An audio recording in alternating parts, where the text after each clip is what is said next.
and I have been, Heath's been building a very robust sales process to help everybody stay on the same page around expectations and successful behaviors.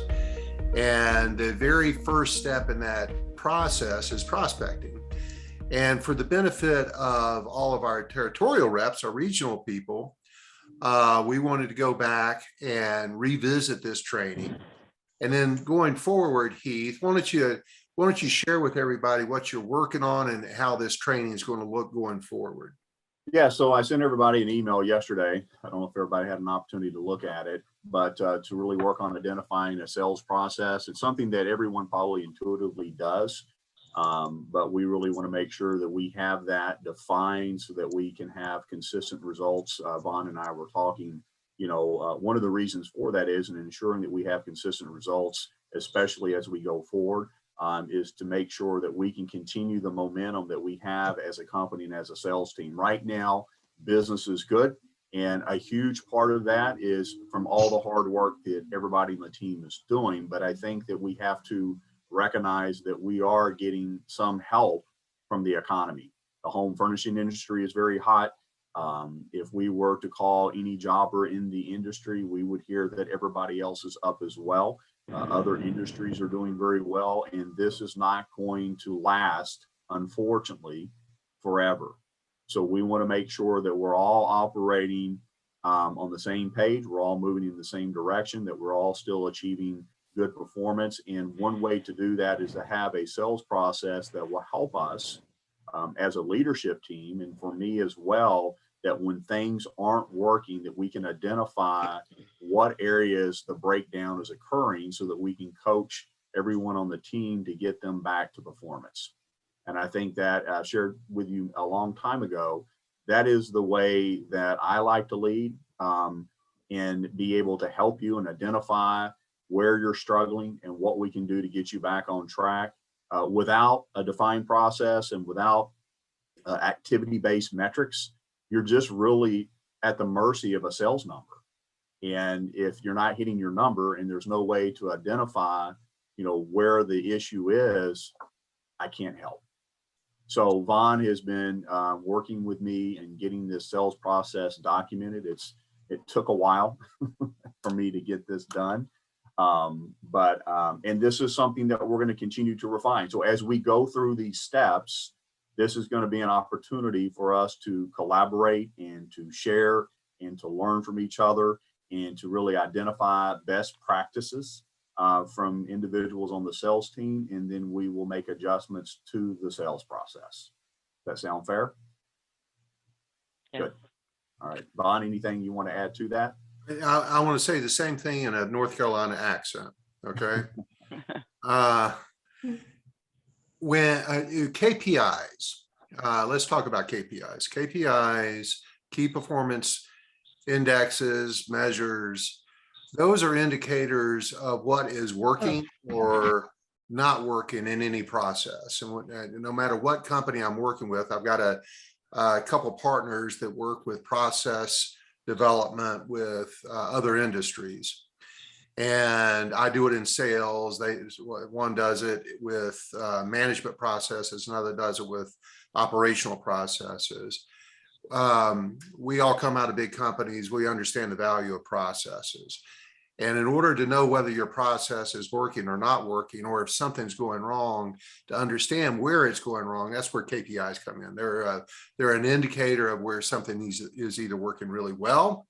Let's understand what that is. Or if something is starting to not work very well, if our numbers indicate that something's going wrong, we know exactly where to go look. That's what KPIs, and I know you guys all know this, but I want to explain it that way. But KPIs must be tied to some sort of process. KPIs from a leadership standpoint can be handled in two very different ways. They're opposite ends of the spectrum. They can either be used as a directorial baton of authority and bashed over your head. You can be bludgeoned with KPIs, which I don't encourage anybody to do. Or we can use that as a coaching opportunity. And that is absolutely what Kathy and Heath are committed to doing, is being able to study and understand the KPIs that the entire sales team is producing so that we know specifically who and what we can go and help somebody improve their sales performance or capture what their best practices are, how they're applying the sales training, how they're applying the sales process in a way that is superior or more successful than other reps within the organization. So there's two sides of it.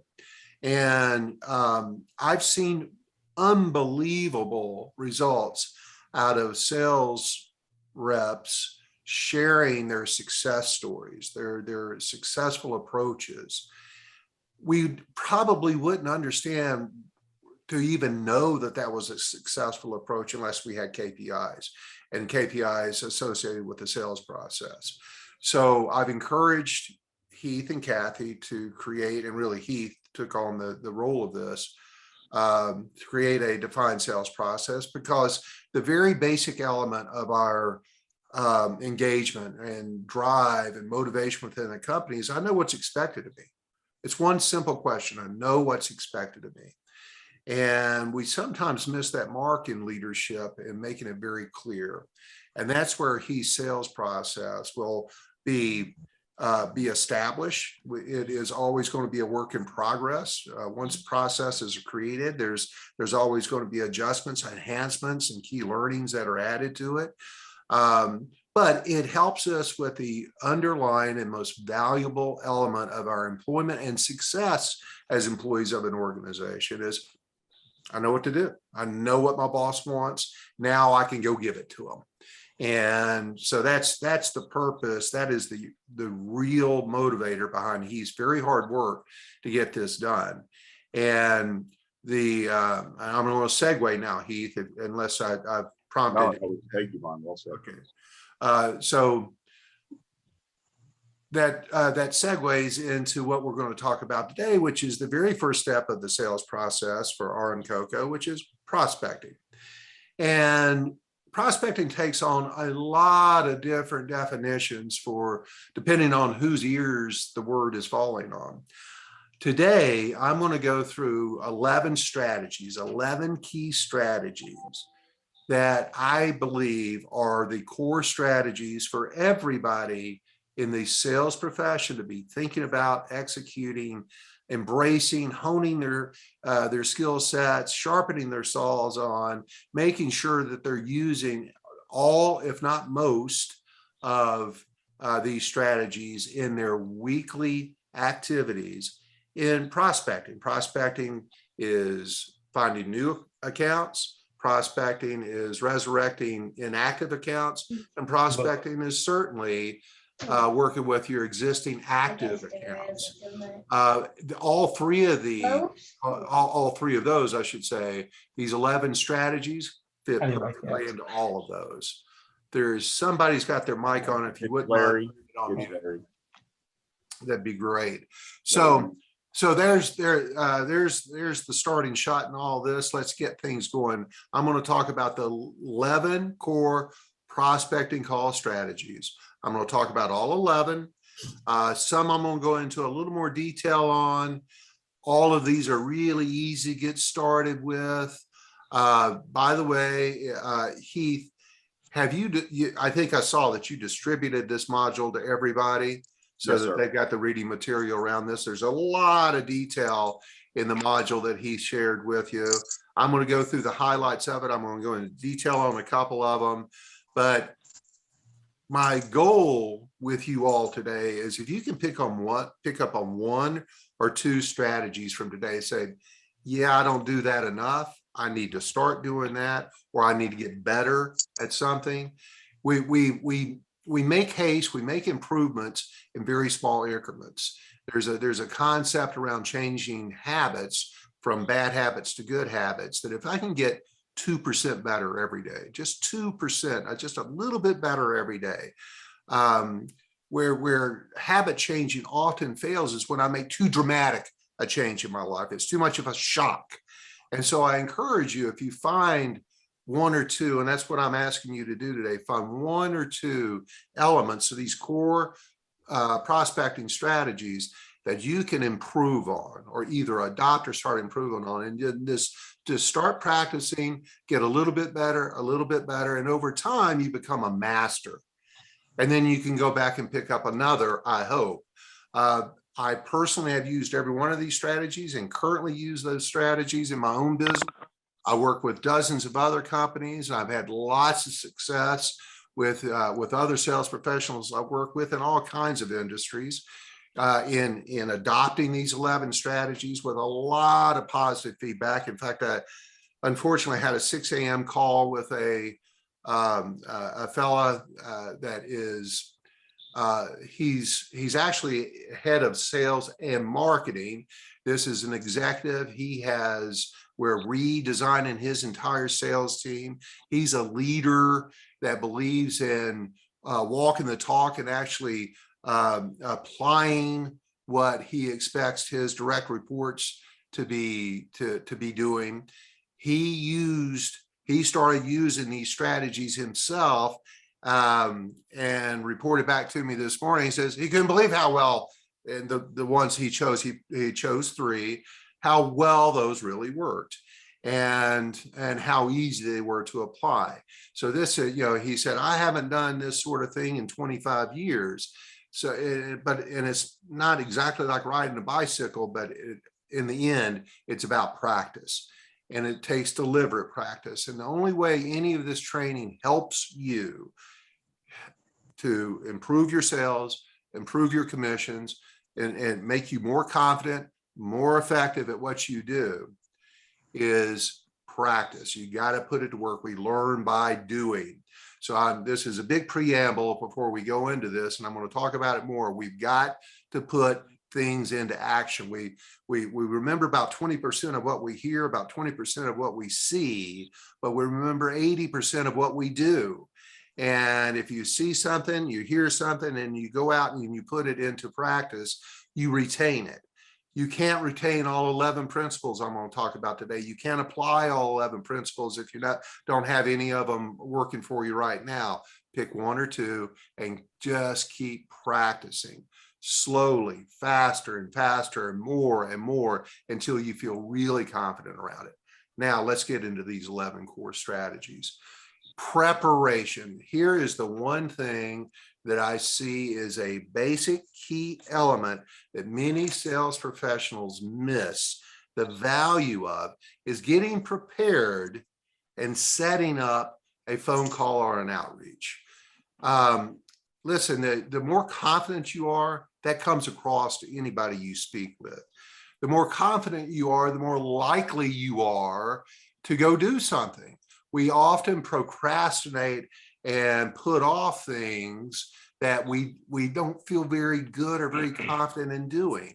So the more confident you feel in prospecting, and that comes from preparation, getting ready to know who I'm getting ready to call. And I'm talking about a few seconds worth of preparation, not hours of preparation.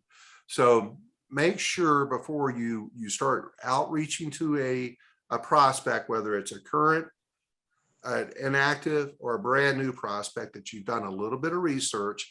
With a current active client, it may be, let me just see what they've been ordering. Let me see what the last thing I talked to them about. Let me just get up to speed. You've got hundreds of people to speak to. If it's an inactive or a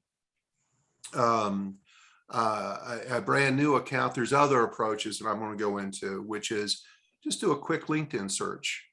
See if they're on LinkedIn.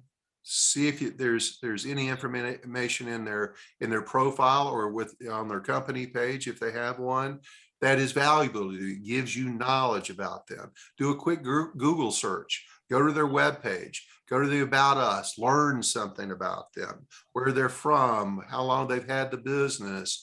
Look at the quality of their webpage. Look at how many people they have working for them.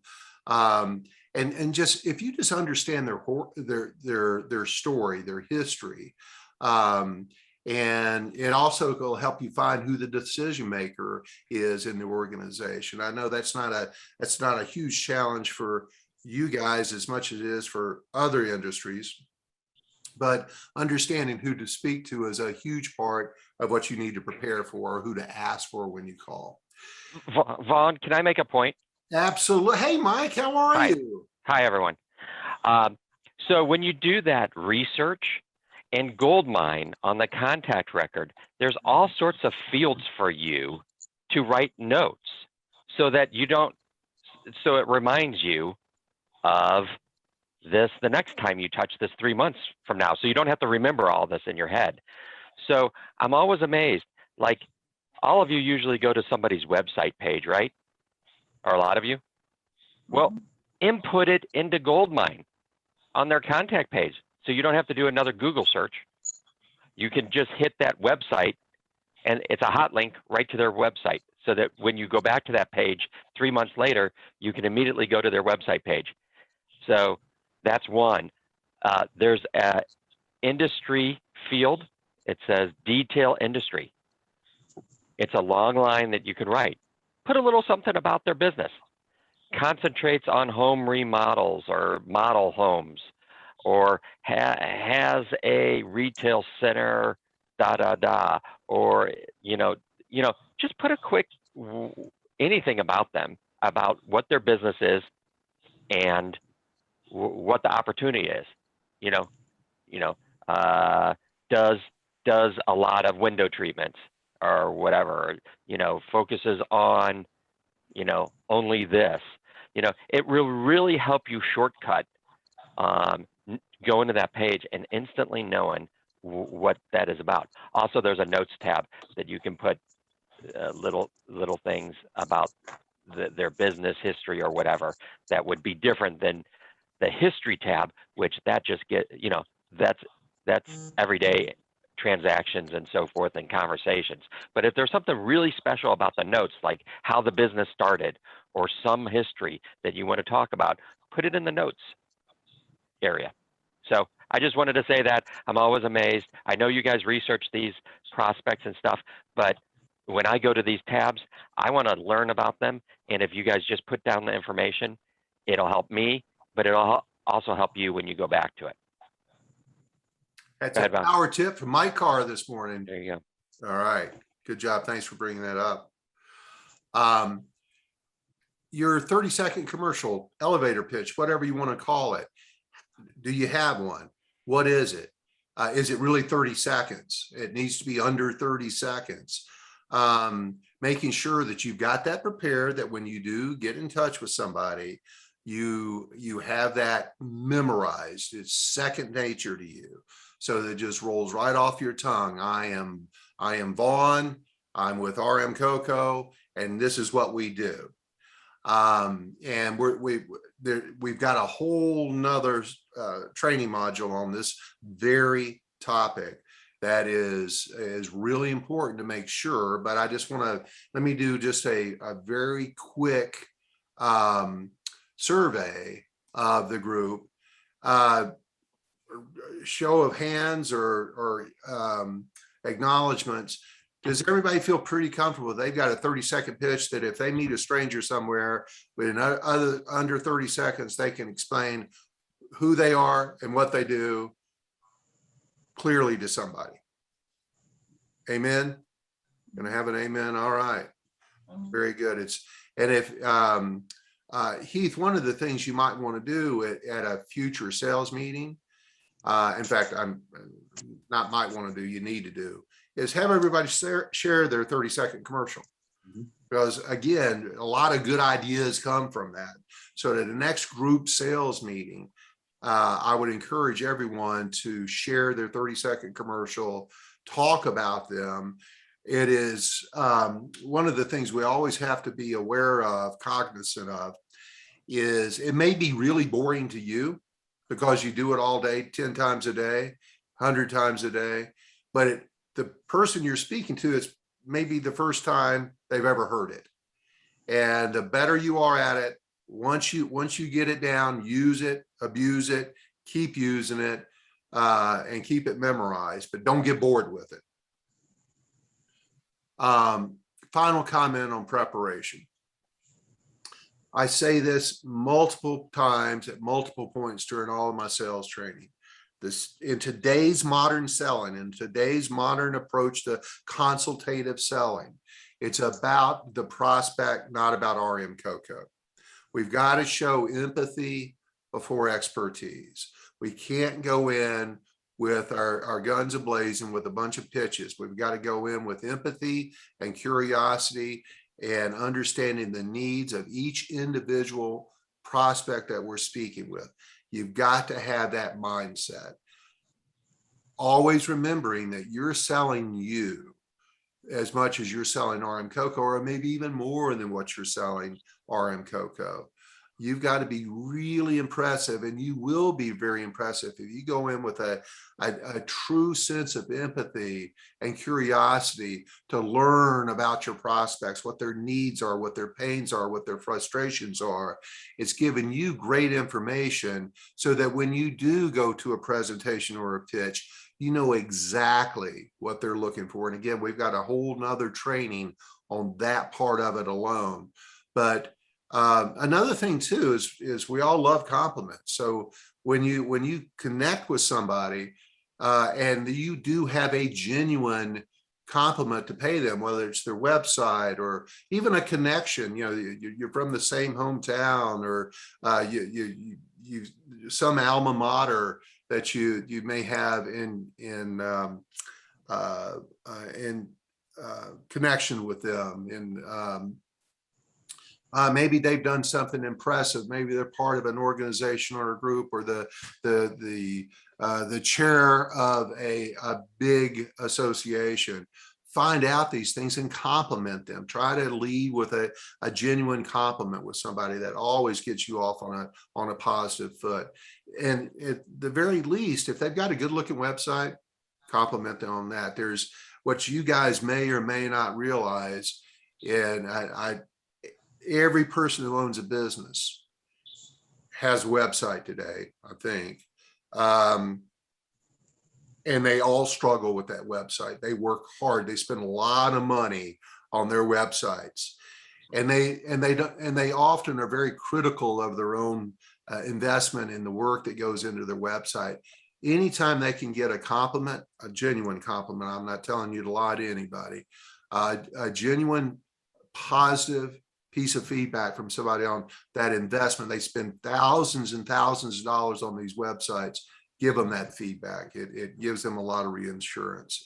And then the other thing too is making sure that you're doing a little role play in your head before you make a call around some of these prospecting ideas I'm going to be sharing with you today. Always be prepared, running through the narrative in your head as you plan for it to go, what you're going to do step by step. I'm going to introduce myself. I'm going to give them a 30-second commercial. I'm going to start asking them questions. I'm either going to qualify them or get caught up from my last phone call. Go through the narrative. Be prepared before you make that phone call. So I'm going to skip this step because we're going to go into this in a little more depth in a future training. So we'll do our role playing then on the 30-second commercial. Now, the next phase of preparation, you need to have a goal for every call. There's got to be a reason. Heath and Mike and Kathy and I have talked about this a lot. One of the things that RM Coco wants to provide you is, here's our theme of phone calls this month. It could be a new product. It could be a focus of sample sales or other items that we're focusing on from a sales perspective.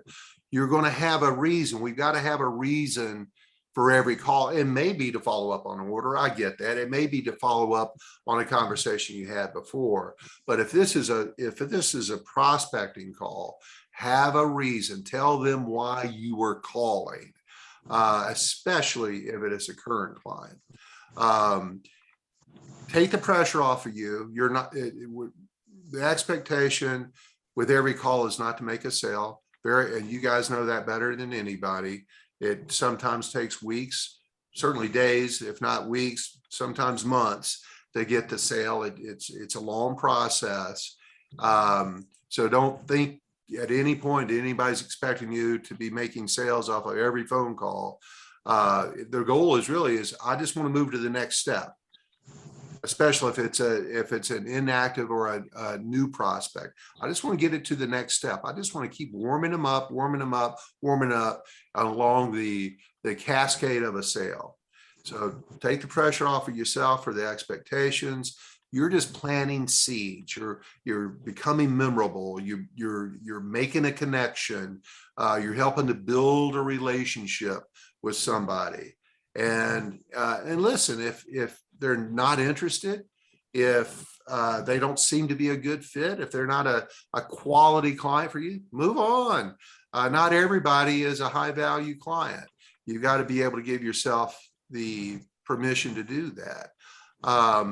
And then, again, we're going to go through a whole training process on this, is having a list, just a short list, of pain questions, of needs questions.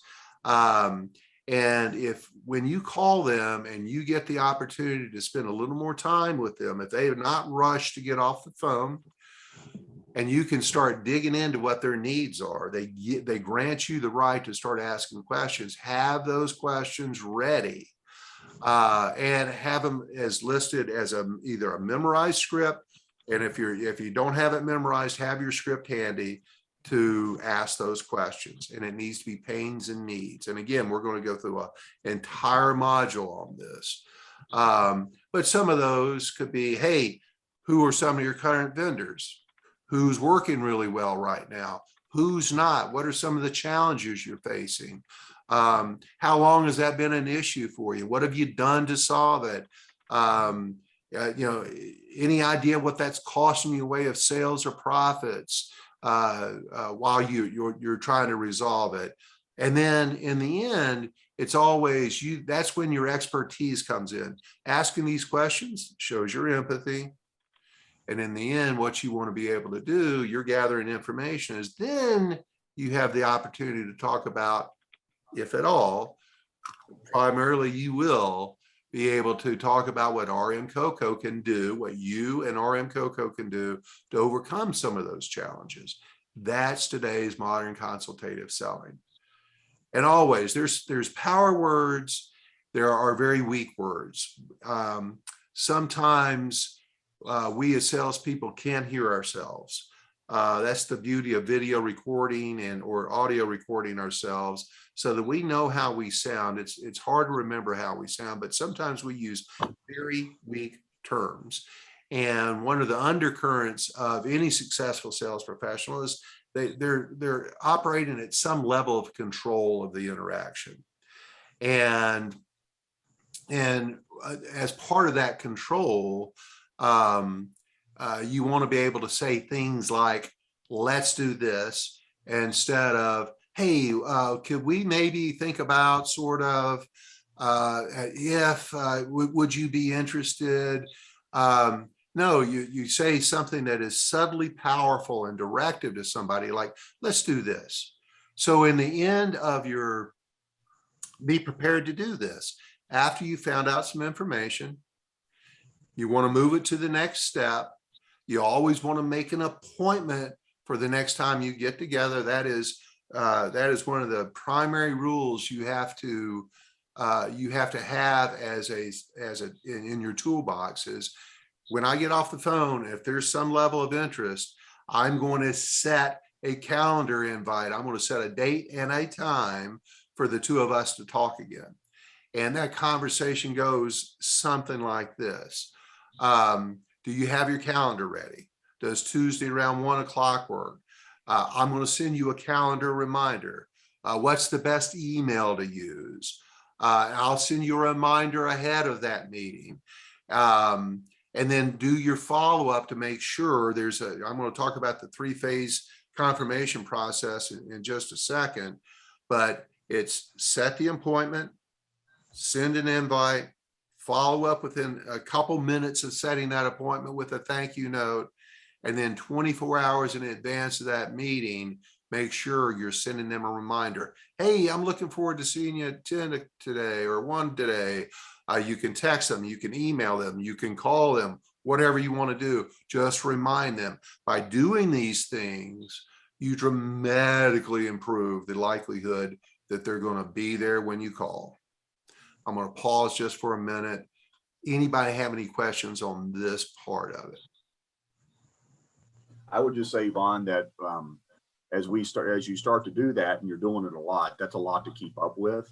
And so that's where you let your CRM system be your assistant to help you keep that on track and organized. You just schedule it. And if you're checking your gold mine activities every morning, it's going to tell you, who you're supposed to be following up with.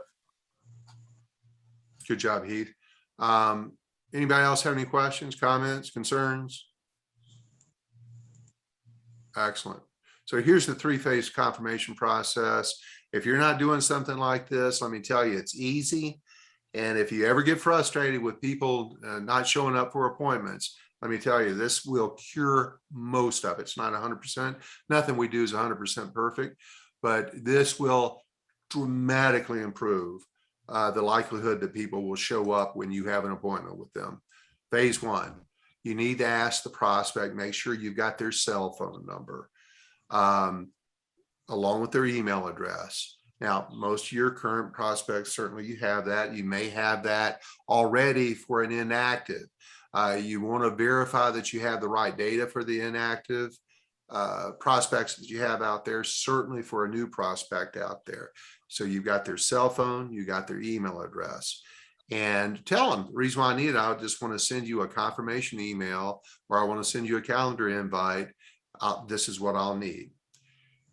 The second phase of it is then you send a confirmation message or an email. You either text them, email them, you can call and leave them a voicemail. I always encourage people either doing texting or email with this, with something of value. It may be an article, it may be a tool, it may be a link to if you were speaking with them and you found out something they were interested in, they're interested in wines from Paso Robles, California, and you come across an article on wines from Paso Robles, California, that you send them the link to this winery in Paso Robles. Or if they said they just got back from Italy, you send them a link on some of the sites in Italy. Just anything you can send them that is of value, either professionally or personally, that continues to build the relationship that you have with your prospects. And then phase three of all this, confirm that appointment within 2 days, no less than 24 hours before you come in, or before you are going to have the next phone call or Zoom meeting or whatever it is. And just right before the meeting, text them to remind them.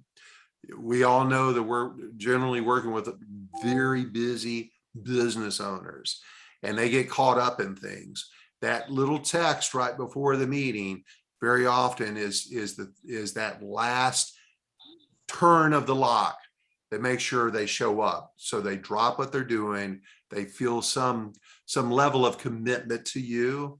You've been very diligent and persistent in your follow-up, understanding that one of the biggest complaints business owners have with vendors is their lack of follow-up or follow-through.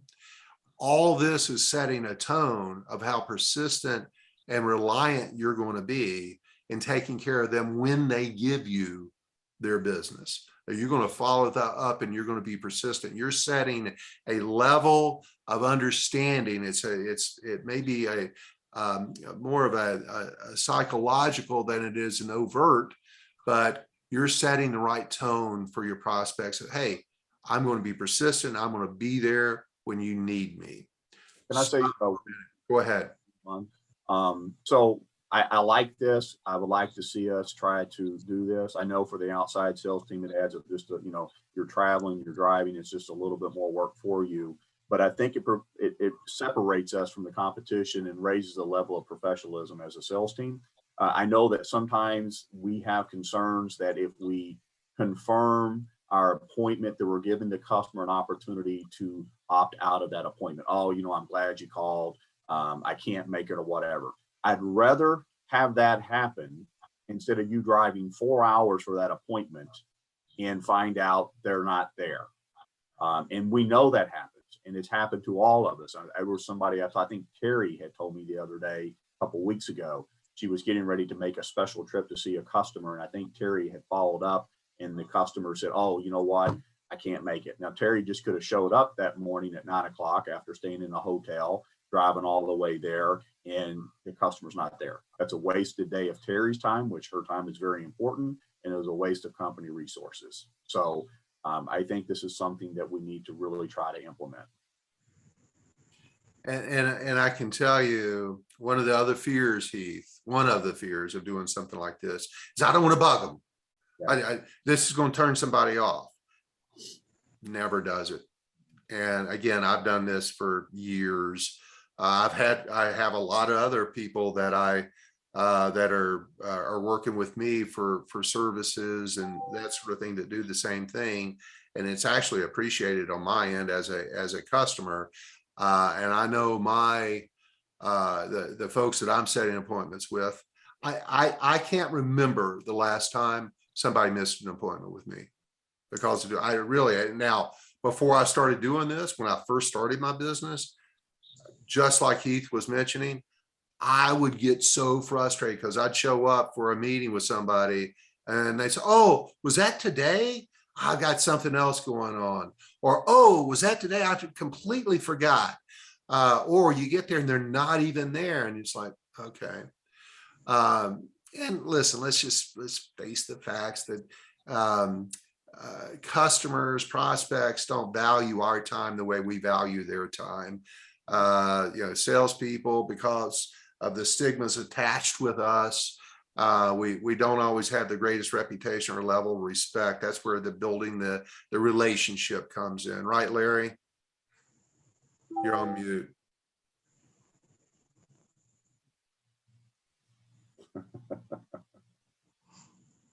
We're almost there. Larry, you're embarrassing me at this point. Well, Larry, come on, brother. Come on, man. You can turn on that mic. Darn it. Come on, man. Don't make me come back to you. Okay, Yeah. Never mind. God bless. Mitzi, do you do anything like this? As far as just confirming the appointments, yes, because usually I'm driving, hours to go to, and I won't say I do it in every appointment, but, and I had that happen not too long ago that I had an appointment, but I had, 6 or 7 others that day too, but I got there and she thought it was the next week. And she had actually been the one that sent me the invite for the calendar. And, but I called her during, they were actually in construction for the place that she's built, opening up. So she's like, well, it actually worked out, but usually I confirm it. Yeah, good. And that may this and I'm not trying to be with anything, but this may be one of those little habits that folks can pick up on today that they can be doing a little bit more of. In fact, Heath and I had this conversation yesterday, and sales professionals rarely think about what they make per hour. And it's pretty easy to calculate. If I understand what I made last year in total commissions and I divide it by 2,000 hours, which is the typical work year of all of us, then I know what my hourly rate is. And if I know what my hourly rate is and I'm showing up someplace to improve or maintain that hourly rate and somebody's not there, now my hourly rate is going down. They just gave me a pay cut. And that is a bit offensive to me, but it also, if I've got some level of control over making sure that my time is worth that, standing in this place, that I'm actually going to get paid for standing here and showing up for something, I want to make sure that I'm doing everything I can to improve the likelihood that the person I need to speak to in order to make money is going to be there. So I think it's a really interesting exercise. If you guys don't do it, is take last year's pay or even your year-to-date pay, divide it by the number of hours, understand what you're making per hour. And one of your personal goals may be to raise your hourly rate. Instead of looking at the big number of a year-end commission or a monthly commission, look at it on a per hour spent basis. It's a real motivator. So just as a concept, I don't want to diverge too much from where we are, but Karen, I see you not. Yeah. You have I have a quick question for Heath. Is there a way when we schedule our appointments on our calendar to send a reminder, like send that out, create an email that goes out automatically as a reminder to the client, like 2 days before? I don't know that there is. There probably is an app that does that. And in fact, I know a lot of my appointments are created through an online calendar called Calendly. I don't know whether you guys use Calendly or not, but it is a awesome tool. And Calendly, you can set it up to send reminders at whatever period you want to for all the appointments that are created through your online calendar. Are you using an online calendar, Karen? Well, I use when I schedule it on Goldline. Yeah.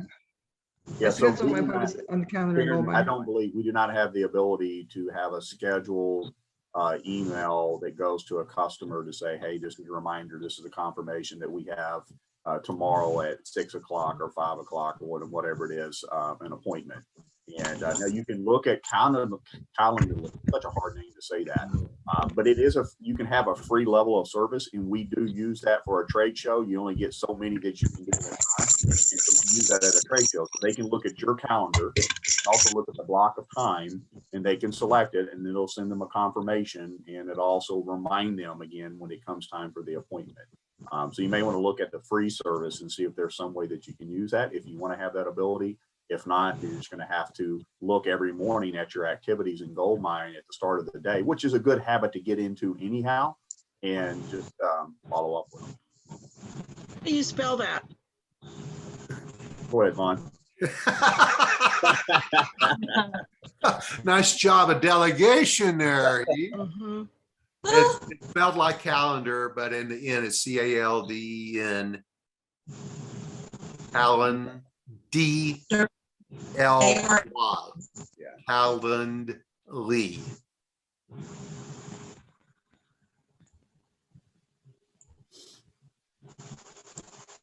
Calendly.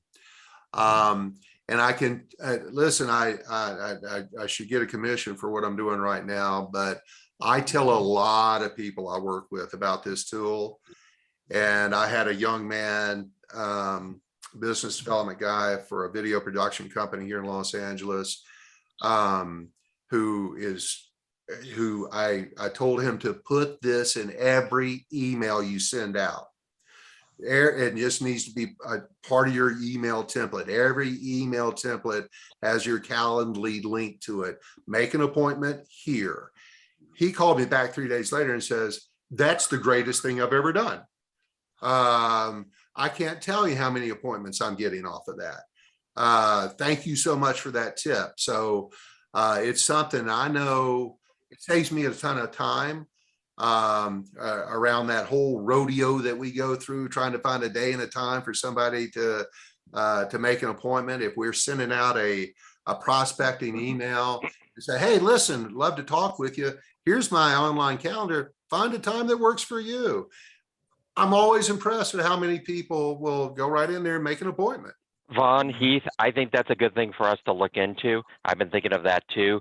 I see that on sales reps email is book an appointment with me, make an appointment with me. And I think that would be helpful for all the sales reps to have that. We've enhanced your signature block, and we've put a new little thing underneath it that promotes the latest product introduction. Right now it says Velvet, and we're getting click-throughs on that. I think we also get more appointments booked for you if we had a link, and we'll have to look at how we can make that happen with Goldmine and Calendly and Outlook and so forth. And I don't want to keep Vaughn on this subject. I just want to add one thing for the outside sales reps. I know, as Vaughn was saying, when you're trying to schedule appointments, you just can't sit and wait for that customer to call you back so you can get that day lined out. So if you're working a particular area, you can call and follow up with an email to that customer and say, look, I'm going to be in your area on Thursday.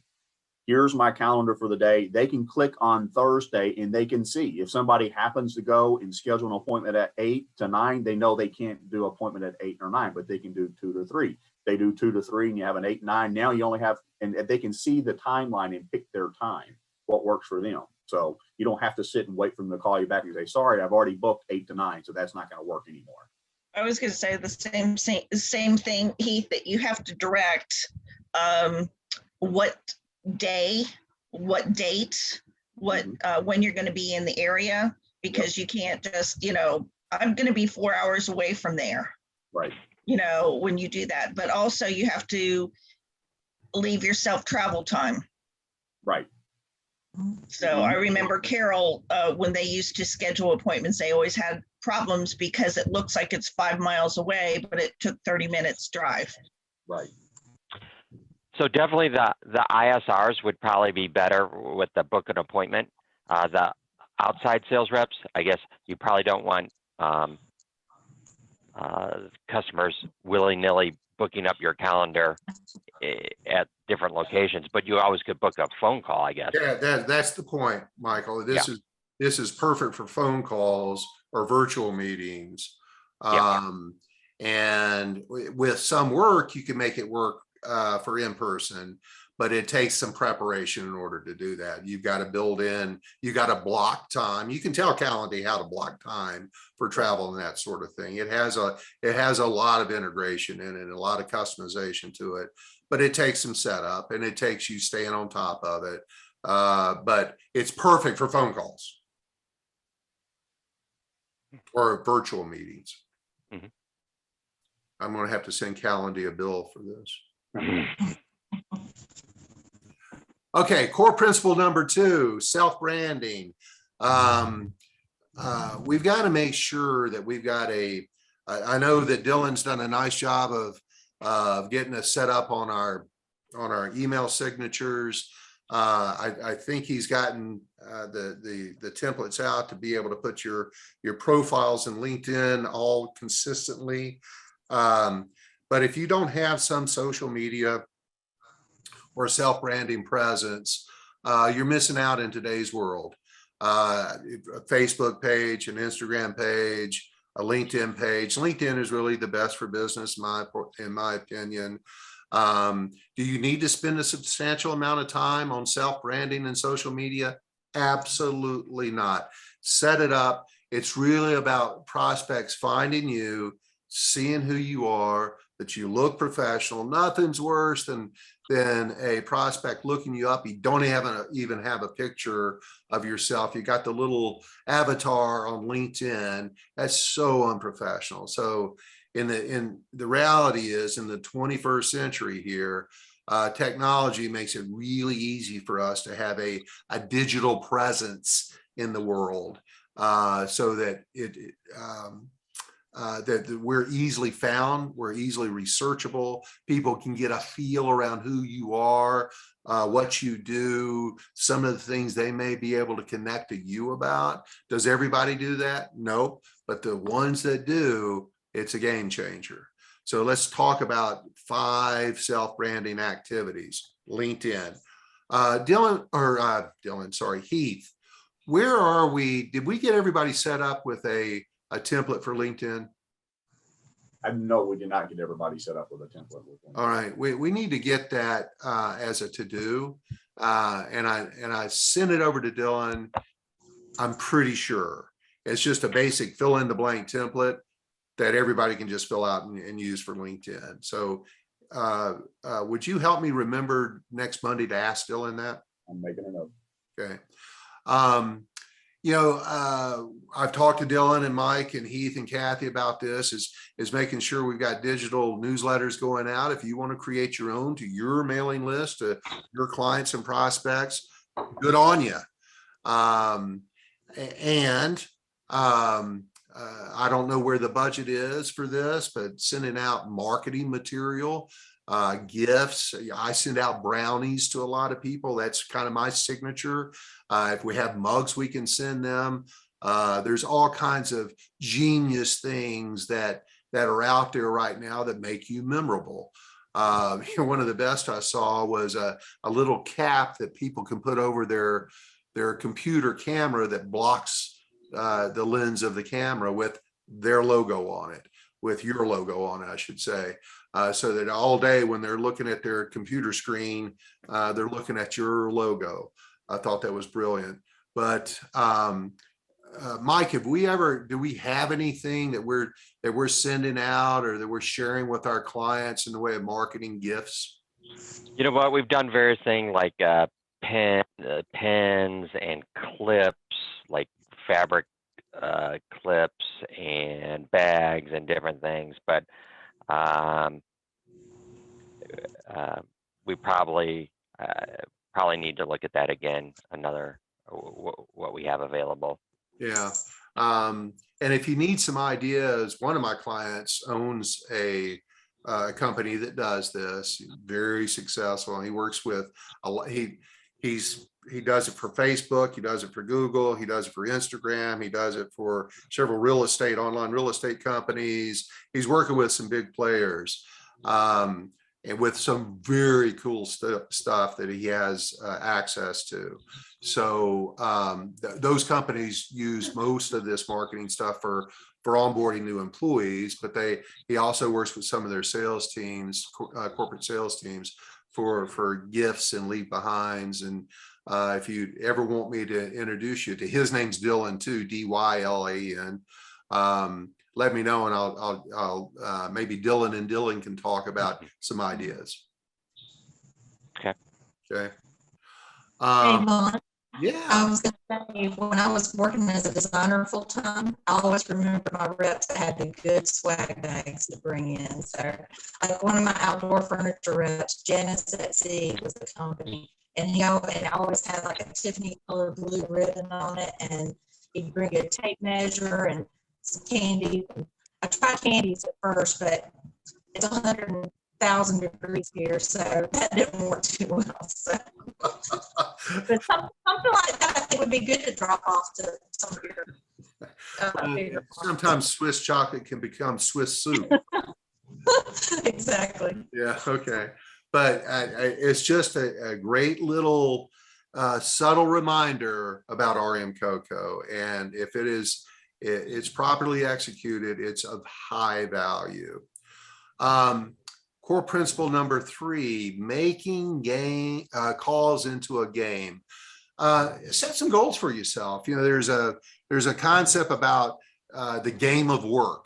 And we talked about metrics and KPIs earlier in the conversation. The more we can make it fun through measuring ourselves, through setting goals and achieving those goals. The achievement of those goals very often is the catalyst to continue attempting to and following through and changing habits and getting things done. And now, the other thing too, for those of you who struggle with finding the time to make prospecting calls, the single best way I found with anybody, including me, is I've got to block the time. I've got to put it on my calendar. I got to treat it like an appointment. I don't schedule anything else during those periods of time. And I make that time on my calendar, make prospecting calls, to do marketing calls.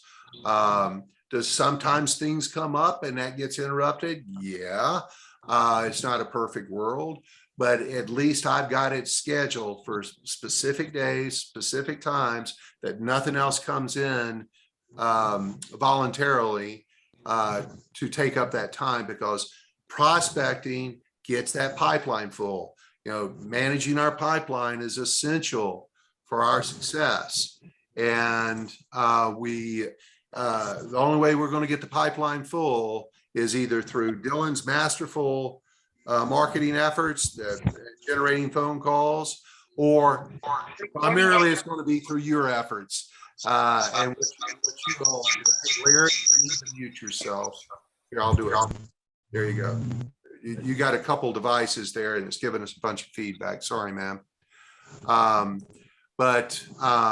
So schedule it. Block your time. Treat it like a doctor's appointment. If you miss it, try to reschedule it. You don't want to give up that time for marketing or prospecting calls. Don't just let it go away. And listen, if you hit your goal at the end of the week, I've got a particular bottle of bourbon sitting on my bar in the living room here. When I hit that goal, that 12-year bottle of bourbon is my reward. I get to go sip out of that. So that's my reward. It may be taking yourself to dinner. It may be going and getting a pedicure or a manicure, whatever you self-love you want to give yourself. Reward yourself for hitting your goal. That's essential to establishing new habits. There's got to be a reward in the end. Just like losing weight, you got to get on the scale and see the number go down. That's your reward for dieting or exercise. Any questions on making calls into a game? I just want to say one thing. I think probably one of the most important principles, number one principles, is making calls. Because, you know, I'm reading a book and we've talked about it, and it says, you know, I mean, it is your job and it isn't, but what they said is not your job to service customers and, you know, travel your territory. It's to drive revenue.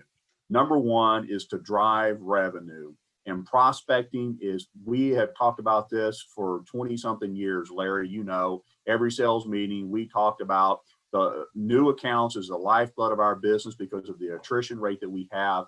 And I'm just telling you, if you don't block the time, like Vaughn had said, you will subconsciously and consciously find every reason under the sun not to make those calls. Well, I got to do this email. I got to do this. I got to do that. And you'll avoid making those prospecting calls. It's tough. You're cold calling, and people don't like to cold call. It's probably one of the biggest issues for salespeople. But the most successful salespeople will be the ones that are always prospecting and looking to generate new revenue. And so I think it takes a discipline just to, I'm doing this and I'm not stopping until, like Vaughn said, I hit my goal. Thanks for that support, Heath. I couldn't agree more. Well said. It is probably the single biggest misstep that sales professionals make in achieving high levels of success. To Heath's point, it is very rare that I've met some individual that said, "Oh, I love making cold calls," and people telling me they don't want to talk to me and hanging up on me. Yeah, they may be a little sociopathic if they do, but listen, it's one of those necessary evils. If it was easy, anybody would be doing it. It's what we get paid for, and filling that pipeline and looking 30 days ahead and 60 days ahead. What have I got going? What am I going to have going? How do I build my hourly rate? How do I build my annual commissions? It's all going to come down to your prospecting activities via email and phone call. Okay, so here in today's world, and I'm going to share some stats with you here shortly that will support this, but I don't like to make cold calls. In fact, I don't make cold calls. I make warm calls. And I make them warm by sending out 2 emails before I make the phone call. And I tell them I'm going to be calling them. But I ask permission in those emails to call them. Hey, looking to talk to you. Mind if I call? What's next Tuesday look like? If there's a better time, here's my online calendar for a phone call. Find a day and time that works for you. I send the first one. I send the second one. Heath, I'm pretty sure I shared these introductory email templates with you. Look at all that material I sent, and if I didn't, I'll send them to you. I think, I can't recall. I sent out 3 things. I thought email strategies was one. I'll have to look again. I thought I sent that out last night. Okay, cool. And emails, all you're doing is a little commercial for yourself before you call them. And when you call, they know your name. And understanding that very often that phone call is not going to be answered. Very often they're going to be too busy. But it's just another way to warm up that call. They know who you are. It's not a straight up cold call. You told them you're going to call, and you do call. It needs to be a short email. It needs to be very concise, paragraph and a half, maybe. And again, as part of this training, you're going to get some email templates and all this. Work with them, make them your own, right? Don't stray too far. I'm going to show you some of the neuroscience that goes into an effective business email or prospecting email. Share ones that really work with each other. If you edit one of these and it was working really well, share them with your friends here at RM Coco, because these emails can be a big game changer for you. I'm going to give you 5 best practices for emails, and making sure that we pay attention to the subject line. In fact, there's some people in the marketing world will tell you you need to spend more time on your subject line than you do on the body of the email, because the body of the email will never get read unless they open it. And what drives them to open it is the subject line. And so then write a strong opening line, which is all in the templating stuff that I shared with Heath, and hopefully, if not, I've got it all. There needs to be a body of the email. So it's subject line, strong opening line, a body of the email, always with a call to action. The last sentence needs to always be a call to action. Let's do this. Let's set up a meeting. What day next week works for you? Here's my online calendar. Pick a day and time that works for you. Some kind of call to action to move it to the next step. And like you guys now have access to is your professional signature box. Heath, any comments on this? No, sir, but I do see email template ebook for prospecting was sent. Okay, good. Glad I got that in there. Now we're going to spend a couple minutes on the subject line. It needs to be short, but it's got to be enticing. And the goal of your subject line is to pique the interest of the reader. And again, I'm going to give you some stats here in a minute. So it's really important that you capture their attention. You don't want to sound like a used car salesman. I love it. I've sold over 1 million used cars in my career. But for the white hat guys at CarMax, very often somebody will say, well, I don't want to sound like a used car salesperson. And they remember who I am. And they say, but I'm not talking about you, Vaughn. So here are some examples. A referral or a common connection, truly recommended that we get in touch. So it's a referral. That really warms things up.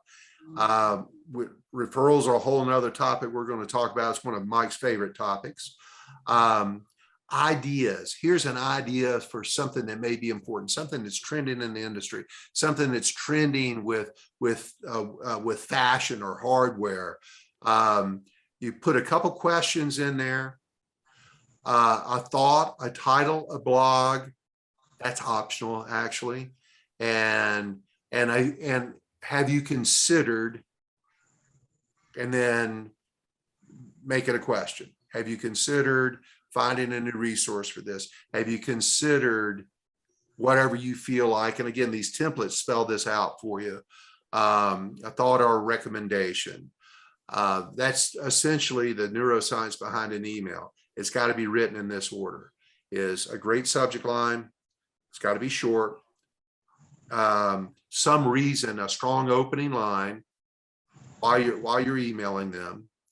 A couple ideas to show that you've got some expertise, a couple questions, maybe a thought. And these are all very short 1-sentence kind of things. We're not writing paragraphs here. And then a call to action. Have you considered, or would you be willing, or let's do this? This is probably a lot more discussion that we're going to talk about later as part of another training. But read the ebook I sent over. Look at the templates. and see if there's something in there that you don't feel that is compelling, and that you do feel is compelling that you want to start utilizing. It will help your calling activities. And so in the interest of time, I'm going to breeze through this. We'll go into more detail, but remember, timing of an email is really crucial. And I've got some stats here. Tuesday, best day of the week to send an email. 20% higher open rates on a Tuesday than on a Monday. A Monday and Wednesday is about an 18% higher open rate on average. Thursday is right behind Monday and Wednesday, and Friday's the kiss of death. Don't send emails on Friday. Has anybody ever seen that themselves? Anybody ever discovered that Friday is, just don't do it? I don't recommend doing prospecting calls on Friday. I don't recommend sending emails on Friday. That should be a day of following up and talking to people that you already have relationships with. It's not a prospecting day, because it's the desert, right, Deborah? Yeah, Yeah. that's why a lot of us don't like to take office days on Fridays, because you're trying to schedule appointments. So many people are off, or taking a long weekend, or they're doing installations and all that kind of thing. So yeah, we get it. Yeah, you get it. Now let's talk about prospecting. And this is a topic I think I've mentioned to all you guys, a stat that I've mentioned to you all before. I'm going to mention it a lot as we continue to move forward, because persistence and follow-up is the keys to success. Always remember, the sweet spot for prospecting and follow-up and persistence is 80% of your sales will come after your sixth follow-up. And I'm going to share some other stats in a little bit that are fairly astounding. Some of you may or may not be guilty of these. But in the underlying element in all this is many sales professionals in their prospecting activities give up too soon. What I encourage everybody to do is give it at least 10 attempts. Some companies, I encourage 20 attempts before we give up. But give it at least 10 before you give up. That's the value again of Goldmine, your CRM, and keeping good notes, knowing what you did last time, having a structure, having a process, and knowing who you need to keep going back to and back to and back to until you get to 10. Track it, but give it 10 shots before you give up. Questions on that? Okay, cool. Principle number 5, having a positive attitude. I don't think we have to worry about that much with this particular group. You guys are all high energy, positive people. If you're having a bad day, don't be making phone calls. Or if you're having a bad day, go take a walk, get your head back in the game, because let me tell you, your attitude translates through the cell phone. It translates through your emails. It translates through your activities. So make sure that when you are doing your outreach, that you've got the right mindset, that when you're making those phone calls and you're getting the connections, when you're actually talking to somebody, that it's coming across as energized and positive.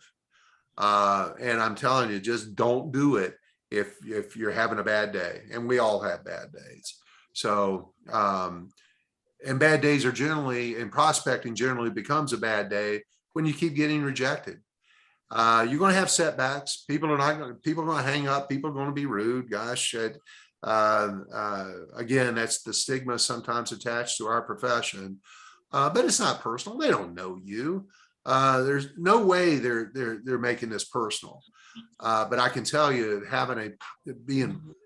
maintaining a positive emotion when you're on the phone and making prospecting calls is magic. It's why I encourage many folks to do it early in the day when their energy's high. Try to do it before you do a lot of other things, so that you're not distracted. You haven't been reading a bunch of emails. You don't have a long to-do list. Take that time block, high energy, make the phone calls. Remembering it takes a ton of persistence in order to get the reward that you're looking for, because persistence is the key. Like I said, you need to make up to 10 call attempts before you quit. In some companies, we talk about doing it 20 times. Don't stop after one call, which a lot of sales professionals do. Making sure you're leaving, when you do leave voicemails, that it is a very short, concise voicemail, less than 7 seconds. Less than 7 seconds. If you're in the habit of telling them why you're calling, where are you from, how many kids you have, what the weather's like, they don't listen to any of that. In fact, they don't even listen. When they look at that voicemail and you start droning on about something, they just cut you off, and you've now closed your opportunity with that person because they really don't want to talk to you now. 7 seconds, quick. This is Vaughn reaching out to you about this. Call me back at this number, or I'll call you back tomorrow. Done. 7 seconds. Early calls. I can tell you that calling people earlier in the morning is much better than calling people around 11 o'clock, 12 o'clock, 1 o'clock. You all don't work with a lot of gatekeepers, as some sales professionals have to. I encourage people who deal, so you'll know, they have to deal with gatekeepers, start making your phone calls at 7 a.m. Most CEOs are at work at 7 a.m. Their administrative assistant or their gatekeeper comes in at 9 a.m. You got a 2-hour window that they're likely to answer the phone. How many touches? Many believe that 6 touches should occur over a 2 to 4 week period. That's kind of the rhythm. 6 outreaches over 2 to 4 weeks. And that may consist of multiple emails and multiple voice messages. When you get to number 10, one of the templates you have in your package is a breakup email. And it's like, hey, listen, I've reached out to you. You don't seem to be interested. Please give me permission to close your file and you won't ever hear from me again. And many have found that sending that final email, you get enough success out of it. Let me put it this way. You get enough success out of it that it's worth sending, because very often they've been kind of passively acknowledging you and putting you on a to-do list. Yeah, I need to talk to those people at RM Koto. Yeah, I need to talk to them. I'm really busy right now. When you see that, hey, this person I want to talk to at RM Coco is now saying, hey, I've tried, you don't seem to be interested, that very often will prompt them to say, no, I'm ready now. Doesn't happen a lot, but it happens often enough that it's worth doing. So use your templates. Persistence pays off. Data shows that most sales pros give up way too soon. Statistics show that 20% of all sales rep makes 80% of the sales. Let me say that again. It's Pareto's law, the 80-20 rule. 20% of all sales reps make 80% of the calls. But let me tell you, those 20% of sales reps who make 80% of the sales, they make the most calls. That's downright proved. They're the ones with the best prospecting activities. They're the ones with the best persistence, the best resilience, and they make it a habit. They put it at the top of their things to do is making prospect calls, and that's why they're making 80% of the sales for their companies. And here's the underlying part of it. Most of your competitors will give up too soon. These pros, these people who are in the top of all sales professional, regardless of the profession. They know that their competitors give up too soon. So they're selling to the ones your competitors gave up on. They're not calling anymore. There's a So password sheet. what's that? That's Larry muting. Oh, okay. Now, here's some other stats. For those of you who love stats, 50% of sales happen after the 5th contact, but most reps give up after 2.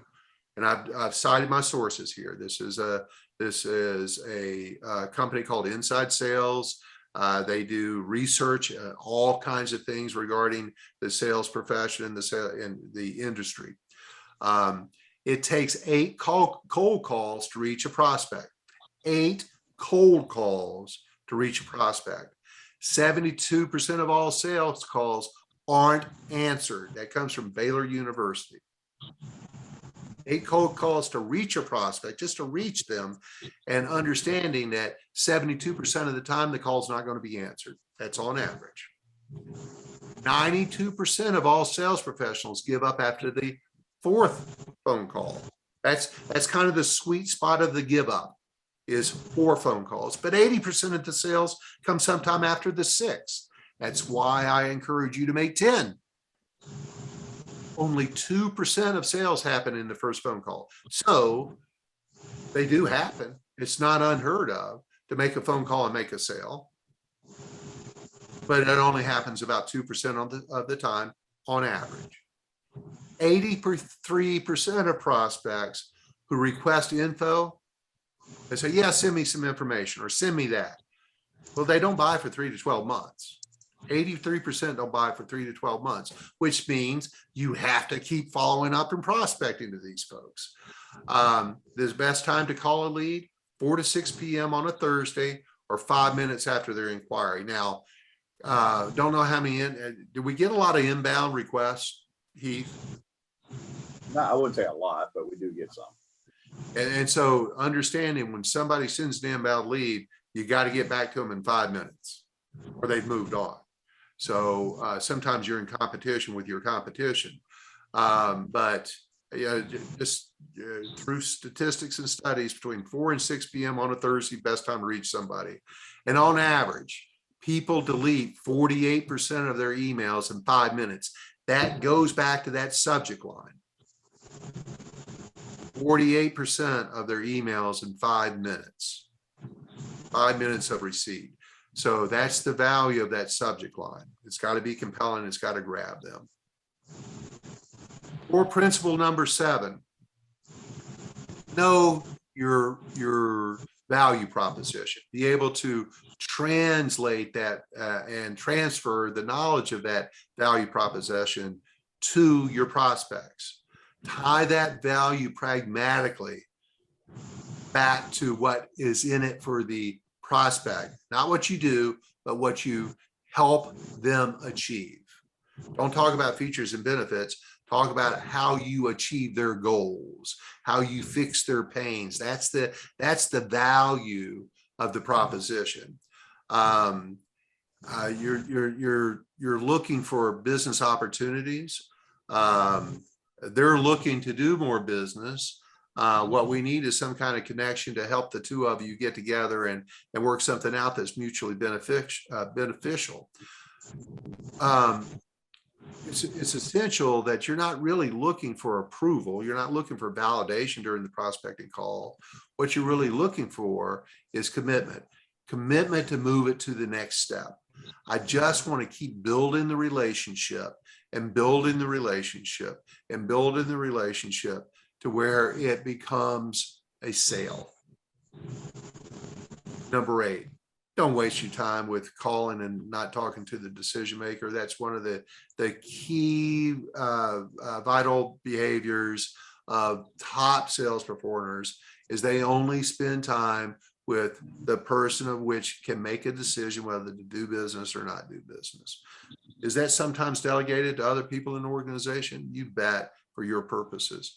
But make sure you're only talking to the, again, think about your hourly rate. And do I need to be spending my time with this person. If it's not the decision maker who's going to be able to say yes or no to some proposal from you, don't be wasting your time.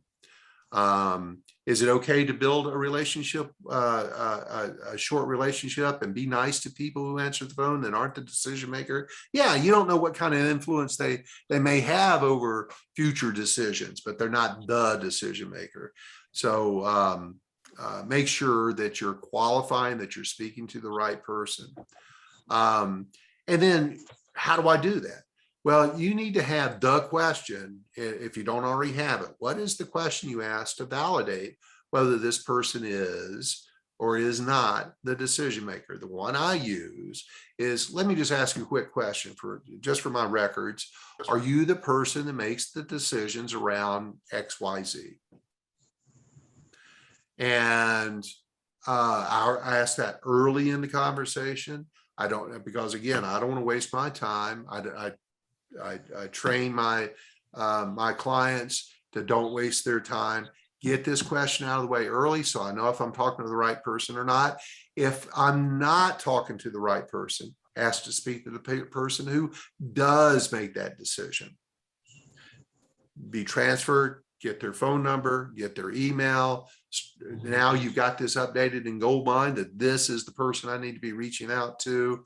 But make sure you're spending time with only the people that are going to be able to make a decision for you.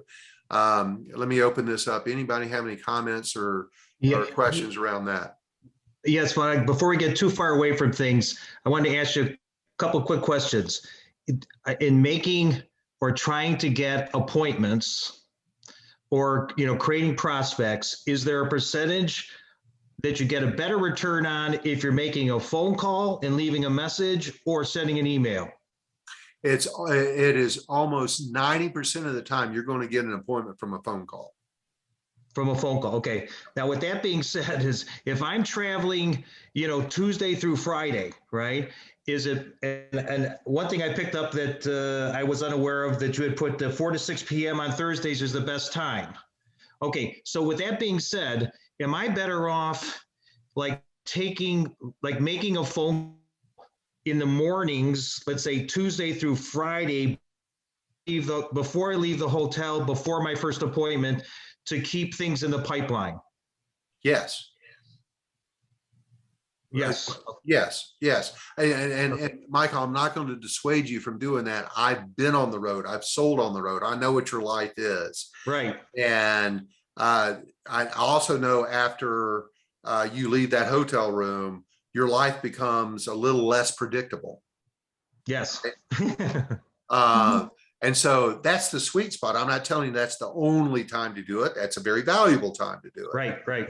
But if the time that you have that makes sense for your life is to do it 8 a.m. to 10 a.m. Tuesday, Wednesday, and Thursday before you leave to hit your appointments, that's when you need to do it, because anything is worth nothing.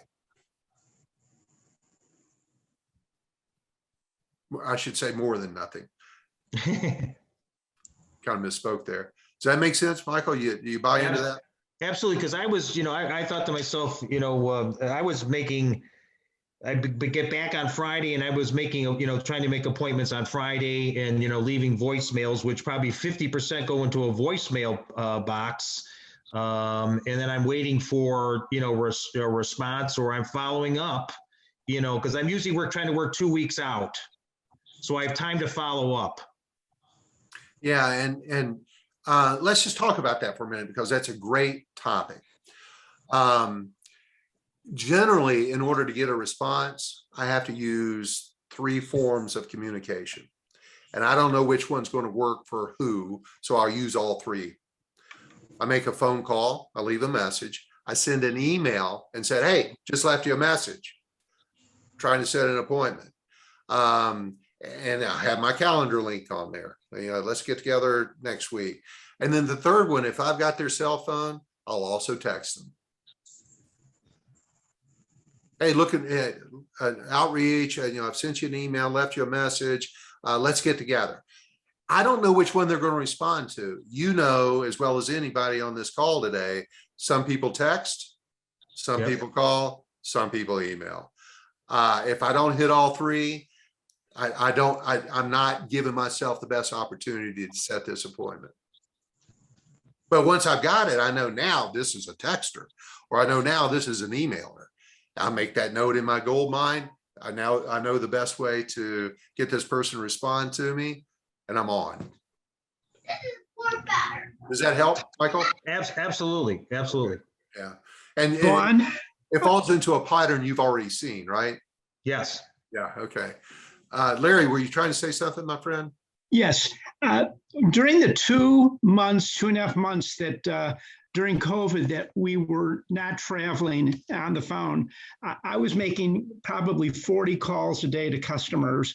And the thing that really got their attention was our custom drapery workroom, where we were making drapery panels. That is the biggest advantage that we have right now over our competition, is that we have a custom drapery workroom, and we will make COM, customer's own material, or our own. And that has cut through all the wheat and the chaff and caught their attention. And I sold a lot of samples and fan decks because that was the one thing people needed. They needed a drapery workroom. They all have fabric, they all have drapery hardware, they have trim, but the door opener was the workroom. And I capitalized on that because that is what they needed at that time. The need was being addressed. And right now, because our biggest competitor in the country is no longer making draperies, 80% of our customers that we make calls to, they will listen to what we have to say when we talk about that we can make draperies for them and custom window treatments with our fabric or theirs. That is a door opener that we have to capitalize more than ever before. That is a huge value proposition for you guys. So thanks for bringing that up, Larry, and reminding us. Good job. Anybody else have any comments or questions? All right.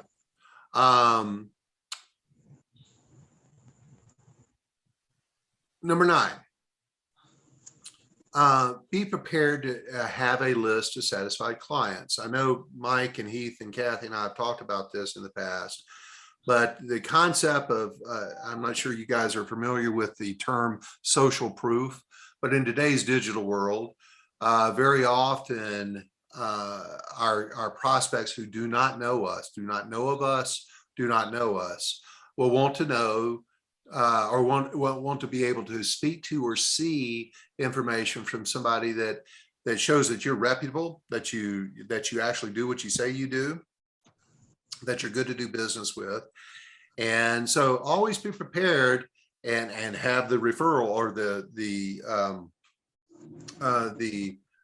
partner, the satisfied partner notified that, hey, I'm talking to this company. They want to talk to one of my current clients. You mind if I share your name and information for them to call you or email you? But be prepared, have that list, know who they are, and don't be shy about sharing it. Do people ask about that a lot? No, but it's best to be prepared in case they do. Number 10. Once you set a meeting appointment, take a minute. And this is really all this is to make sure that, okay, we're going to talk next Tuesday at 10. Here's what I want to go over with you. I want to do this, this, and this. Sound good? So that they at least mentally have a little bit of a plan of what we're going to talk about. You've planted a seed again. It's happened to me. I don't know whether you guys ever experienced this, but I call somebody and they'll say, yeah, what was this about? I found once I started saying, hey, when I call you next Tuesday, here's what we're going to talk about. I want to find out about a little about the history of your company, some of the challenges you're facing. And if it makes sense, I'm going to show you some of the things I might be able to do to help you out with that. Sound good? And after I started adopting that practice, teaching it to others, you never get this. What was this about? It also adds value, and then with that value comes the likelihood that they're going to be there. They know what the plan is. There's no ambiguity around what we're going to talk about. They have at least the loosely formed agenda of what the purpose of this phone call is. And don't know how likely this is with your prospects, but I know in a lot of other industries, it's really important to understand, is there anybody other than you that should be part of this call? Maybe they have a partner, maybe they have a buyer, maybe they have somebody else that is in support of them, or maybe there's dual decision makers. Who else needs to be on this phone call? Making sure that, again, for your hourly rate, that you're not wasting time. I don't want to have to do it twice if I can do it once. Ask the question. And number 11, last month we talked about handling objections, so I'm not going to go into a lot of detail on it today. But remember, there's going to be times during these phone calls, these prospecting phone calls, that you're going to get some objections. Be prepared for those. Use your system, handle them confidently, and you'll be fine with those objections. Know that they're going to come. So in conclusion, prospecting, he said it really well. It is the lifeblood of your success. The better you get at prospecting, the better you're going to be at selling. A lot of people dread it. A lot of people avoid it. And here's why. We as humans are wired to avoid rejection. And nothing sets us up for rejection more than prospecting calls. Human nature. However, that's where your internal resilience has to come in. It's not personal. They're not rejecting you. Once you get your mindset past rejection, and maybe it's a fear or it's an avoidance of rejection, and you get bold, you get confident, and you just make your calls. You schedule the time to do it. It's hard, but the more you do it, your income will go up, your sales will go up, your income will go up, and your level of satisfaction will dramatically improve. Find the way that works best for you for follow-up. Emails, phone calls, text, emails, phone calls, whatever system works best for you. Just never forget that it takes 6.5 conversations per day to be highly successful. 6.5 conversations a day to be you got to make the odds work for you. More conversations mean more sales. So it's a solid line between the two. But also knowing that 90% of CEOs, this is the reason why I like to send emails first to warm them up. If it's just a hard, cold phone call, 90% of CEOs say they don't return those calls. They don't return those voicemails. That's why the persistence pays off. That's why multiple approaches to reaching out to them pays off. If it's one and done with your prospecting phone call, you're just going to get frustrated. Nothing's ever going to come of it. But you, in the end, reject rejection from your mindset. Get over it. Get bold. They're not picking on you. You're not being singled out. It's the one big human emotion that keeps sales professionals from being successful, is that avoidance of rejection. Get over it. It's just a part of the deal. So we're right on time now. Let me turn this back over to everybody. Heath, was there anything today that stood out to you that you think it should be a good takeaway for the entire group? I just think what I shared earlier is blocking out the time, having the discipline to make those calls and not letting anything distract that, and just having, as you said, the discipline, the resilience to do it. And I was just speaking to Darla this morning. We were talking about prospecting, and just as you said, it's not personal. It can't be personal. They don't know you. So don't take it personal. Yeah. And listen, if I've used this analogy before, forgive me, this isn't early Alzheimer's. I've had it for years. So I may be repeating myself. Prospecting phone calls, you've got to have the mindset of the waiter or the waitress at Denny's who's walking around with the pot of coffee. And they walk up to every, top that off, warm up your cup, want some more coffee? Some people say yes, they pour them a little coffee. They move to the next table. Some people say no. Do you see anybody running to the back of the restaurant in tears, or they'll never come back out with a pot again because somebody said no to that fill up of coffee? Of course not. That's the mindset that you got to have. It's just a cup of coffee. That's all it is. So thank you for that. How about you, Mitzi? I'd love to hear something from you that you picked up on that you'd like to go work on. Definitely follow up as far as confirming the appointments, so I can do a lot better with that. Prospecting, I do a lot of prospecting, whether I do it through social media, whether it's calls or emails. I feel like I get a lot more feedback a lot of times through social media. I told Heath yesterday I had one, I felt like I was becoming a stalker at one point, but I was like, just because I contacted her so many times. But then just following up after they've, opened up an account and just keeping up with the constant contact. I mean, I guess one thing I was thinking about while you were saying all that is, it's just like a relationship. If you're dating or whatever, the more you talk to each other, when you go without texting or talking for a few days, okay, you're on edge. You're not just making that connection. So, as you're doing this with sales, same thing. And I think for outside sales, I think the thing is time management is one of the biggest, obstacles we face. Because do you stay home and sit here and prospect all day, or are you out there driving around and getting in their face and seeing them personally? So it's just, and I think this is very helpful for me, just because sometimes you get overloaded with trying to figure out a process and you make it more difficult than it really was. So it just kind of narrowing down the process. Well said, Missy. Thanks for sharing all that. I appreciate it. You're welcome.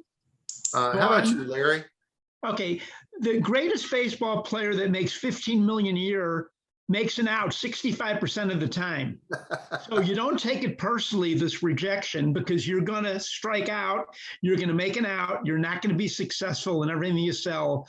But it's great to wallow in the glory when you do make that sale, and think about your pluses and not your minuses, and have a very positive attitude. Now, one of the things that I do, and I don't mind sharing this, I run Al-Anon meetings, not AA, Al-Anon, that's for the families. And we have 5 out of 6 people that will come to our meetings will never come back. We know that because we don't give them an answer how we're going to solve their problems in one easy step. So we know going into the deal and helping people that 5 out of 6 are never going to come back. And in baseball, if you bat 300, that's 7 times you're making an out. You're still going to be a star. So you got to keep throwing stuff against the wall. Some of it will stick, and take glory in when you do make that sale, and be proud of it and be happy. Amen, brother. Thank you. Appreciate that. How about you, Holly? I like self-branding with LinkedIn. I need to get better with that. And the breakup email, I thought that was nice after so many contacts. And then shorten my voicemails. I tend to leave long voicemails, so I do need to shorten those. But I'm glad you picked up on that. 7-second voicemails. Thank you, Holly. How about you, Darla? I'm right there with her. I'm very wordy with my voicemail, so that put me in my place right there. I'm like, oh, okay. But I love the Thursday thing. I'd never even heard that before. And I was a little concerned about not prospecting on Friday because that was my plan for the day. So Heath, we do need Friday off. We all like to go when we're done here. Done. Because that was all of our plans for the day. So Done. Mike, sorry, man, we're out. Other than that, I thought it was very informative. And I did ask this morning, do you send an email first? Because I've been calling first. So I love that. And the breakup email I liked, because who doesn't love a breakup email? I know I do. I do too. All right. Thanks, Darla. Well done. How about you, Michael? What did you pick up on today that you feel like you'll go use? Well, I think I'm as guilty as some of my associates with the long voicemails, trying to hit on something that might get their attention, and then following up with an email after that, and then the text, making that the process until I find out what is the best way to touch somebody. And there's one, actually, I'm glad you reminded me of this, Michael.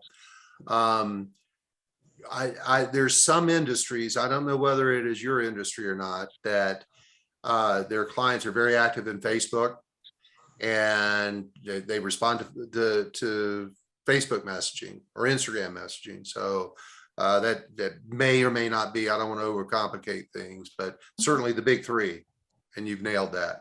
Good job. Ron, I will tell you, Mitzi she's very successful in getting people to respond back to her via Instagram. I do have a question, Vaughn. Sure. And percentage-wise, when you were saying, like on, the days to contact via email and stuff, me and some of my friends call it prime posting time. So like for Facebook or Instagram, do you have any stats on that as far as when you should, because I know if you post in the middle of the day, they don't really respond to it that much. Right. If you post in the evening, I see more. Definitely not early morning. Yeah, so it's just what I see. I don't know Instagram and Facebook because I don't personally utilize those. Okay. And in most B2B sales, it's yours is a very rare exception. Mm-hmm. That Instagram, because of the industry, right? Most it's a complete waste of time for companies. So it's all LinkedIn. LinkedIn's different because they're looking at it at work, and right. Okay. And it's part of work. And so it is early morning. It's around lunchtime, and it's late before they go home. That's typically when they look at social media posts. What I have found, and I think it goes across all social media platforms, is 3 times a day. Okay. Okay. I can see that. Yeah. And I know people respond more if you have a picture versus just, oh, hey, I'm having a bad day. Can you say a little prayer for me? Yeah. If they have a picture of the dog or a picture of whatever, people will respond to it. So it's same with email too, or like marketing. Yeah, it absolutely is. That's your personal branding. I love that. I encourage everybody to come up with something like that. Dogs, cats, squirrels, possums, whatever it is. Whatever it says. How about you, Kathy? Kathy Greaser?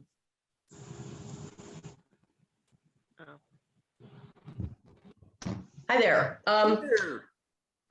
I got some good things. I think the Instagram and LinkedIn are things that I really want to focus on more. I know I met with, had a nice phone call with Mitzi to go over some things that I can do, and I'm still trying to get the ball rolling there, but I want to be able to start paying attention to interesting things that I see and posting them, and then trying to follow people and getting more prospects that way. So that's definitely on my list. And then I think generating more interesting emails.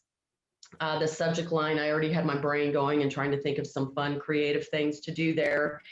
And working on my list of pain questions. I feel like I need to do a better job at asking questions when I go in to see someone. And so I think those were my main things. And of course, just being more consistent on the phone calls, because I think, I write down that, yes, this is what I want to do. And then I create the schedule, and then I don't always make that happen. So I need to work on that as well. Yeah, unfortunately, in our lives, self-discipline is something we have to be really good at. Exactly. we may or may not be really good at. Thank you, Kathy. Well done. I appreciate all that. Vaughn? Yeah. Vaughn, it's Michael. It's funny. I was just thinking about something. I more recently, and probably everybody knows Joel Osteen, and I had got on to get a message, an inspiring message in the morning, and it always comes at 6:05, right? And then at 8:05, I get another email where he's trying to sell me something. Good old Joe. Hey, Joel needs him a new jet, man. That's right. And I thought, maybe those are the two best times, Hey, if Joel Osteen does it, he's probably right. He's very successul. He's done okay. Absolutely.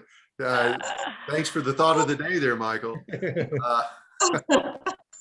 We're going to have time for one more, and I want to let me go to Kat, the birthday queen.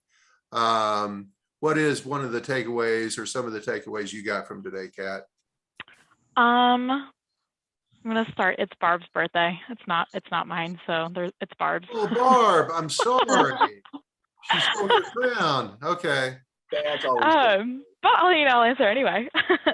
I think my main takeaway is definitely having those pain questions.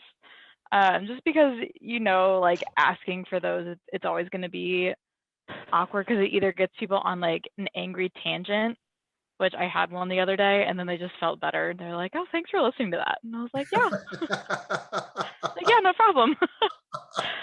Here's what I can do with the small 2 seconds that you mentioned I can work with, but having the pain questions to really get them to open up, I think, to really start more of an intense dialogue rather than get in the comfort zone of kind of a repeat discussion, even though it's with a different person, would be huge. And I'm glad to hear that, Kat, from you. I've heard it from a couple others today. And I believe he is next month, we're going to talk about discovery questions, right? And so we're going to take a deeper dive into how to structure those, how to structure the conversation. So we'll give you a lot more information on that. Kat, great takeaways, and thank you very much for that. Mike, any final words before we depart our company today? No, I thought the session was great.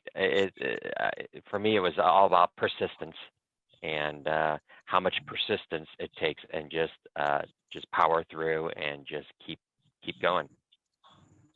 Yeah, it's like that bus driver driving up and down the road. I just got to keep going and keep going and going and going.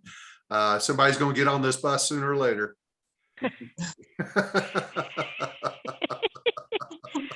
I got to hit the stops. So listen, everybody have a fabulous weekend. Rest up, be refreshed for a big week next week, and I'll talk to you all next month. Heath and Mike, I'll talk to you Monday morning. All right, thanks. Sounds good. Bye, y'all. Thanks. Have a good Bye. weekend, everyone. Bye, everybody. Bye.